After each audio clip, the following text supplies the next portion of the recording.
తిరుమల సహా దేవాలయాల సేవల్లో పెను మార్పులు తీసుకొచ్చాం. 15 ప్రధాన ఆలయాల్లో నిత్యాన్నదానాలు చేస్తున్నాం. తిరుమలలో మీరు చూస్తే one of the best system online real టైంలో సీసీటీవీ కెమెరాలు బేస్ చేసుకొని ఈ దర్శనాలు పెంచడం, ఎక్స్పీరియన్స్ కూడా పెంచే పరిస్థితి తీసుకొచ్చాం. ఇంకొక పక్కన గాడిలో పడింది పంచాయతీరాజ్ వ్యవస్థ పెట్టారు డిప్యూటీ సీఎం గారు.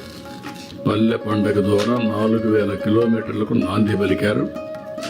ఇంకొక పక్కన మీరు ఒకసారి చూస్తే అడవి తల్లి బాటతో గిరిజన తాండాలకు రోడ్ల నిర్మాణం, శివారు గ్రామాలకు 4G నెట్వర్క్ చేయడం. ఇంకొక పక్క 15వ ఆర్థిక సంఘం నిధులు విడుదల చేశాం.